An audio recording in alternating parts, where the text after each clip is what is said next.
Sejam bem-vindos, fiel, uma excelente quarta para todos e vamos aqui com mais um vídeo no canal, trazer essas últimas atualizações do Timão nessa preparação para este jogo importantíssimo diante da equipe do Internacional nesta quinta na Neoquímica Arena. Além disso, mais informações dessa renovação de contrato do Memphis Depay. Se inscreva no canal, deixa seu like, se quiserem deixar a opinião de vocês aí nos comentários e vamos aí com essas últimas informações do Timão. Vladimir Bianchini chegando aqui com a gente. Primeiro, Vlad, Memphis Depay. Como é que tá essa situação? Cadê o homem? Um beijo, seja bem-vindo. Um beijo pra você também, Glaucio. Um abraço pro pessoal do estúdio, também pros fãs de esportes. Memphis Depay chegou aqui no CT Joaquim Grava por volta de umas 8h30 da manhã. Passou por alguns testes físicos e deixou aqui o CT por volta das 11 horas. Foi para casa dele, inclusive o Marcelo Paz, executivo de futebol do Corinthians, também já deixou aqui as dependências do CT Joaquim Grava. Agora fica a expectativa de onde será assinado o contrato entre Memphis Depay e Corinthians. Normalmente o Timão costuma assinar os contratos lá no Parque São Jorge, na Sala da Presidência. Então a gente está tentando apurar para ver se isso vai acontecer agora ou não. Lembrando que o Corinthians tem inclusive os treinamentos agora às 2 horas da tarde. O vínculo do Memphis Depay será de 2 anos e tem uma questão aí. O Memphis Depay, ele pode até mesmo ser inscrito já na Copa do Brasil. O Corinthians acredita que tem embasamento jurídico para isso, caso assine o contrato hoje, o nome dele entre no bid, porque ele já estava inscrito na competição. Tem também até aquele rolo do transfer ban também, que a gente veio trazendo nas últimas semanas, inclusive, a respeito disso. Segundo o Corinthians, a CBF também dá respaldo em relação a isso. Mesmo ele sendo um jogador, entre aspas, livre no mercado, que já não teria vínculo com o Corinthians. Como ele não estaria fazendo uma transferência de time para time, seria para o próprio Corinthians, a CBF disse para o Corinthians que acredita que ele poderá ser inscrito normalmente, mesmo com o Timão tendo esses transfer bans na FIFA e também na CBF. Mas o que a gente está aguardando aqui, essa novela Memphis Depay, quem sabe, Glaucia, terá um capítulo final nesta quarta-feira. Volto com você. Pois é, o que o torcedor espera, né? E os dois estavam aqui arrepiados enquanto você falava essa história do jurídico. Tá respaldo tudo certo, jurídico. tem respaldo. Vamos lá, a gente Rapaz. acompanha até o fim essa novela. Mas, Vlad, além disso, tem um jogo amanhã, né? O Corinthians recebendo o Internacional nessa volta de Copa do Brasil para tirar um 2-0.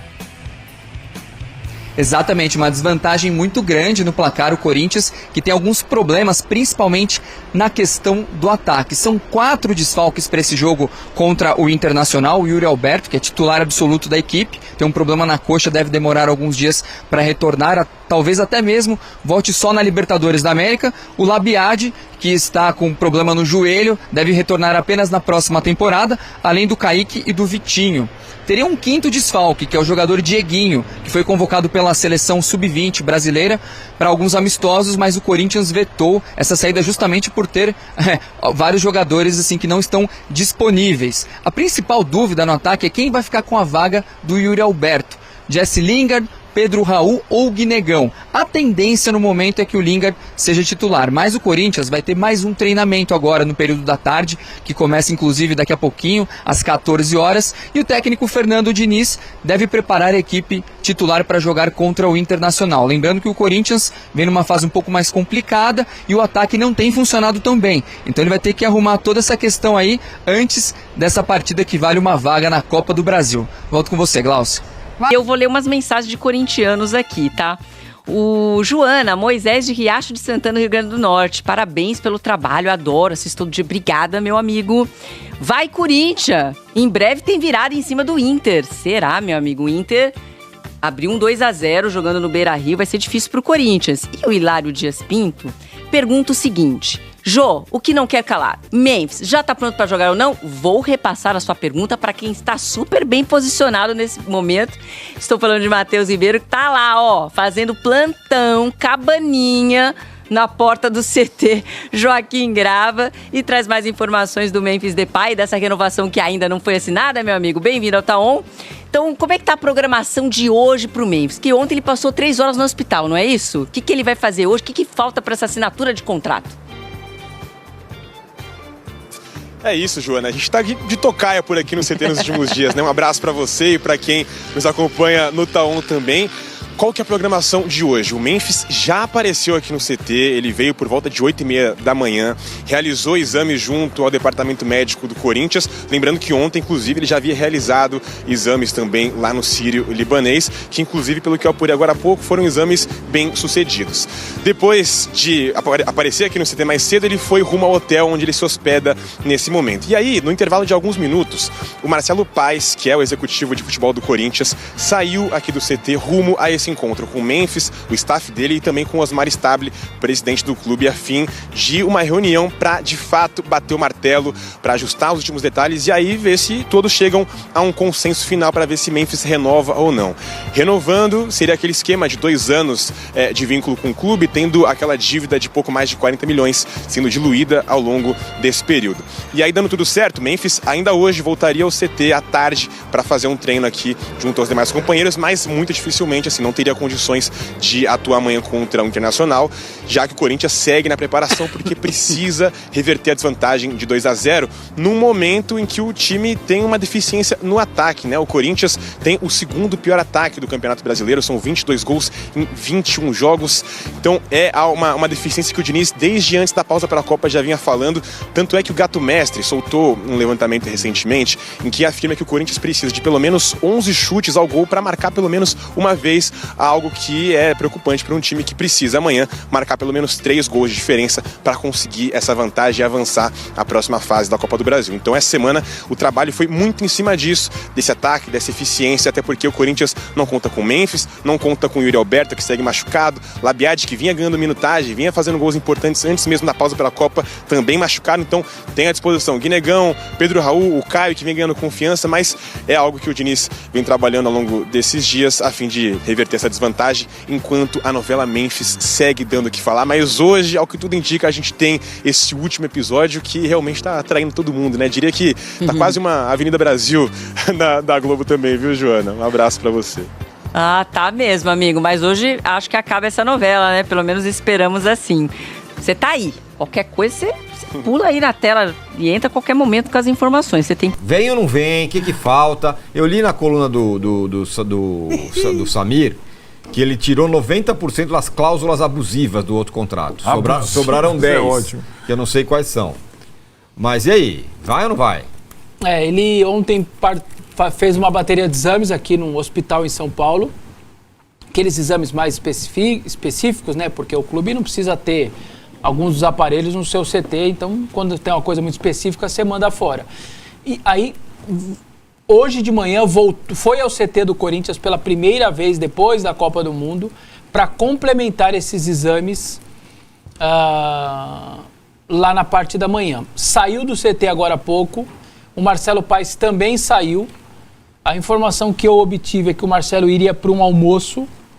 Num primeiro momento surgiu a possibilidade, os dois estão indo para o Parque São Jorge, assinar contrato e tudo mais. Não é a informação que eu obtive, que o Marcelo estaria indo num almoço de negócios e o Memphis, eu não sei se ele estaria indo junto ou se estaria voltando para o hotel para depois voltar à tarde para o CT, porque o treino é só à tarde. Ainda segue aí tudo nessa situação, a torcida na expectativa, olhando a rede social no F5, olhando a rede social do clube. Eu acho que ele não voltaria ao Brasil se a coisa não tivesse encaminhada, ele sabendo que tinha que fazer exame também. Os exames foram feitos, os exames lá do hospital, a informação que eu tive, e aí eu sou honesto a dizer, com o viés do staff do Memphis, é de que deu tudo certo. Então estou sendo honesto para dizer, quem ouvi do lado mais do Memphis e não do clube, de que os exames foi tudo bem, não teve problema nenhum. E agora é paciência e aguardar. Estão terminando as conversas e tudo mais, exames feitos. Agora à tarde eu imagino que vai estourar a notícia, se vai dar tudo certo, se não vai, se na última hora alguém roeu a corda, eu ia aceitar aquilo, já não aceitei mais, eu ia aceitar, já desisti também. Esse lado, assim, esse é um caso que a gente tem que tomar muito cuidado. Quem você ouve, puxa para o lado, então você ouve para a diretoria, não, ele está falando que quer isso. Aí você ouve o staff, não, ele já abriu mão de tudo. Então, de verdade, gente, eu estou tomando muito cuidado com isso, porque quem você ouve te leva para o lado que quer. E essa hora aí você tem que tomar essa precaução, não é querer ficar em cima do muro. Mas uma coisa eu tenho comigo, assim, ele não vai jogar amanhã, ele não vai ficar à disposição para amanhã, isso daí para mim Eu já tirei isso, já desencanei completamente. Você teria que assinar o contrato hoje, correr na CBF, colocar no bid. Hoje, gente, aí se ele treinar à tarde... Então, assim, torcedor, desencane para amanhã. Se ele ficar à disposição e ir pro banco, eu vou ser o cara mais surpreso desse planeta. Amanhã? Não, então. Então eu vou ficar muito surpreso. Então desencane para amanhã. Amanhã vai ser ou Lingard ou Pedro Raul. Tô imaginando um desses dois. Amanhã a gente vai falar até mais do time, mostrar campinho e tudo mais. Mas é isso. É compasso de espera, ansiedade do torcedor. Fez os exames ontem, terminou de fazer hoje de manhã, deixou o CT e vamos ver o que vai acontecer à tarde. Que tal, hein, Massa? Tem que ir pro banco. Amanhã? Se tudo isso for resolvido, o Memphis tem que ir pro banco. Bom, vamos... Porque ele não indo pro banco, vai quem? Guinegão, Pedro Raul, enfim. Então o Memphis tem que estar relacionado e tem que ir pro banco. Se todo o problema for resolvido, a inscrição, tudo isso que o Vessone trouxe, o Rodrigo trouxe com propriedade, ele tem que ir pro banco. Porque isso causa um olhar diferente pro jogo. Isso é verdade. Inclusive pro time do Internacional. O cara no banco é... É óbvio, mesmo que ele não vá jogar. Vamos supor que ele não tenha zero condição de jogo. Você pode levar quantos pro banco? 8? 12. 12? 12? Repete, 12. 12, né? Então, se você pode levar 12, você vai levar 2 goleiros e o Memphis. Os outros 9 vão poder jogar. Então você tem 5 trocas e 9 opções. Só tem um Leva problema. o Memphis. Eu entendo o que você fala, mas tem um problema. Qual? Ele tá lá no banco sem condição. 25, 30 do segundo tempo. Tá 1-0. Você tá naquele último tentativa, daquele último abafa. Vem 45 mil pessoas e começam a querer o cara. Então, se ele não tiver... Aí vai pra linha lateral, Pedro Raul. Aquele ambiente que talvez poderia ser uma parada muito bacana para tentar fazer um gol, você fala, esse cara enlouqueceu, esse treinador. E aí você muda o ambiente do estádio porque o torcedor não vai entender que o cara não vai entrar, porque ele não tem condição, ele só não foi informado. Então ele vai ficar na esperança do cara entrar. Aí veio o Pedro Raul pra lateral do campo. A torcida enlouquece com o Pedro Raul, enlouquece com o Diniz e você perde o jogo. A torcida do Corinthians só faz isso depois do jogo. Eu sei, mas antes não. Você vai jogar essa possibilidade de mudar um ambiente errado porque o torcedor está sendo enganado. Vale a pena. Que ele está no banco. Porque o pró é muito melhor que esse contra. Mas é verdade o que ele está dizendo. Detalhe, a torcida do Corinthians não faz isso, faltam cara. 5 minutos, tá 2-0. Põe o cara pra bater pênalti. Não, mas isso não tá muito no radar, vamos combinar, né? Não, é mais não provável tá. que ele não joga. Não, ele é isso. Eu acabei de falar isso. O cara chegou na antevésper. Não, sou eu que estou falando isso. Sim, mas você tá falando, se tudo em 4 horas, 5 horas... Se tudo tiver resolvido, almoçou, jantou, ele treinar, beleza? Né? Sim. Treinou um pouco, vai pro banco, cara.